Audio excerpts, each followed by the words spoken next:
कड़ा पहना हुआ था एक शख्स थे, वो लोहे का, तो वो मुझे मिलने आया। तो मैंने कहा वो ये तुमने कड़ा पहना हुआ है? तो उसने कहा मदीने शरीफ से आया हुआ है। मैंने कहा मदीने वाले ने मना किया हुआ है। बास का कुछ लोग बहुत कड़े अकीदत के नाम पे पहन रहे होते हैं ना, ये फलां के नाम का है, ये फलां इमाम के नाम है, ये फलां नबी के नाम का, ये मुर्शद के नाम का। किसी ने धागे पहने हुए हैं, पता नहीं क्या क्या, किसी ने टलियां पहनी हुई हैं। ये क्या कार्टून बन जाते हैं लोग। अल्लाह ने मर्द को जो मर्दाना वजाहत दी है वो उसी में सजता है। उसके ऊपर अगर कोई जेवर सजता है तो वो जिहाद के असले का ही सजता है। उसके अलावा मोमिन को कोई ना मन के सजते हैं, ये जो तरह तरह की 6 रंगों की तस्बीहां डाल के गले के अंदर फिरते हैं या घुंघरू डाल लेते हैं, ये मर्दाना कोई रंग आहंग थोड़ा है। मर्दों के हाथों के अंदर दीगर उमूर रखे गए। मर्दों के वज़ाइफ अलग हैं, औरतों के वज़ाइफ अलग।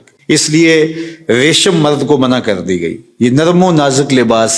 और इसी तरह चांदी और सोना मर्द को मना कर दिया गया, ये औरतों का गहना है। सिर्फ चांदी की एक अंगूठी जायज रखी गई है, और वो भी 4.5 माशे की मिकदार को ना पहुंचती हो। तो मर्द के लिए सोना भी मना किया गया है, बल्कि आतशे दोज़ख का अंगारा करार दिया गया है। ये गुनाह बेलज्जत है और गुनाह जारिया है। एक तो गुनाह किया, झूठ बोला, खत्म हो गया, जब दोबारा बोलेगा दूसरा गुनाह होगा। लेकिन ये ऐसा गुनाह है जो आपके साथ चिमटा हुआ है। तो रेशम पहनना, सोना पहनना, ये मर्द के लिए हराम है, ये औरत के वज़ाइफ हैं। तो मर्द की आदत मर्दाना होनी चाहिए, औरत की आदत औरतों की तरह होनी चाहिए। इसीलिए जो मर्दाना औरत है उससे भी नफरत का इजहार किया गया, और जनाना मर्द से भी नफरत का इजहार किया गया। जो खातून है लेकिन मर्दों की तरह अपना गेटअप रखती है। मर्द की साख्त औरत से अलग रब ने बनाई है। औरत के चेहरे पे कभी दाढ़ी नहीं उगती, उसके मुंह पे कभी मूछें नहीं आती। ये वज़ाइफ मर्द के हैं। जो तवानाई, जो हड्डियों में जोर, जो तहव्वुर, जो जुर्रत अल्लाह ने मर्द में रखी है, औरत के अंदर अल्लाह ने नज़ाकत रखी है। मर्द की ताकत हुस्न है, औरत की नज़ाकत हुस्न है। हर शय का अपना हुस्न है, हर शय का अपना जमाल है।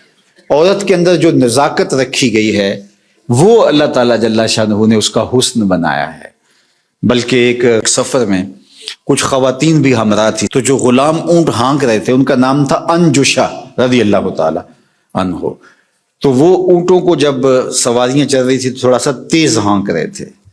तो आका करीम ने हजरत अंजशा को डांटते हुए कहा, अंजशा जरा नरमी से, तुम नहीं समझते ऊँटों के ऊपर नाजुक आबगीने हैं। तो इनको नाजुक आबगीने कहे। तो औरतों के वज़ाइफ और औरतों का लिबास, हरीरो पुरनिया, जो भी वो घर के अंदर और बाहर के अंदर उसकी तकसीम है, तो शरीयत ने उनके लिए रखा, लेकिन मर्द के लिए ये नहीं रखा।